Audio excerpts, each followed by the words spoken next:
According to the 2023 State of Employee Safety Report, 97% of Americans report that safety at work is one of the most important factors. Under the Occupational Safety and Health Act of 1970, or OSHA, employers must provide a safe environment for workers to avoid injury, illness, or death.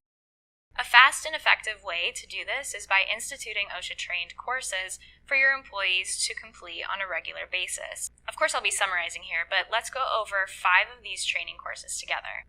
Hi everyone, I'm Maria from eTactics, and today I'm going to talk about the top 5 OSHA training courses. Before we get started, make sure that you subscribe to our YouTube channel by clicking the button below. Also hit that alert bell icon so that when we post new helpful content, you get notified.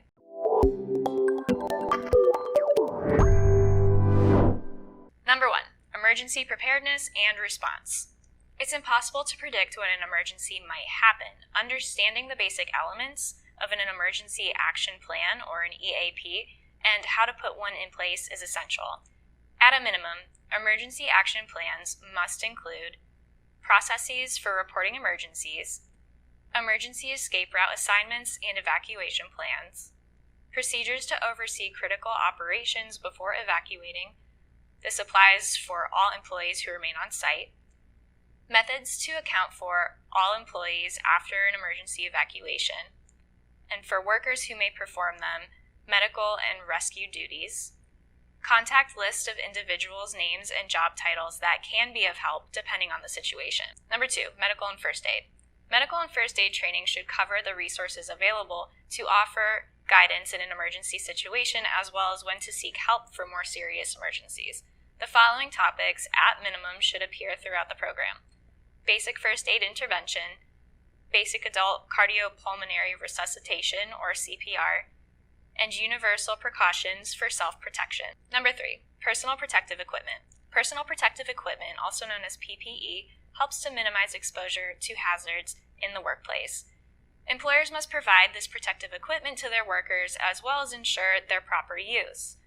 They must also train their team that uses PPE to know when to use it, what sort of PPE to use, how to put it on correctly, adjust, wear, and take it off, the limitations of PPE, proper care, maintenance, lifespan, and disposal of the equipment. Number 4, bloodborne pathogens. Bloodborne pathogens are infectious microorganisms found in human blood. These microorganisms can cause disease in humans and are spread through bodily fluids of an infected person entering the bloodstream of another person. An employer must implement an exposure control plan in order to reduce or eliminate this hazard. The control plan should include, but is not limited to, use of engineering and work practice controls, personal protective clothing and equipment, employee training, medical surveillance, and hepatitis B vaccinations. And number 5, fall protection. The leading cause of death in the construction industry are falls. According to the U.S. Bureau of Labor Statistics, there were 351 fatal falls out of 1,008 construction facilities in 2020. Employers must plan projects to ensure jobs are safely completed and employees use the correct PPE. This is especially true while working from heights 6 feet and above. Hazards in this training course that should be covered are ladder safety, scaffold safety, and roof safety. Training can not only help to prevent injuries and illness, but reduce workers' compensation costs and help you avoid violation fines. If you'd like to learn more about OSHA training courses, reach out to eTactics. And you already made it this far into the video, so you might as well like it, share it, and comment below.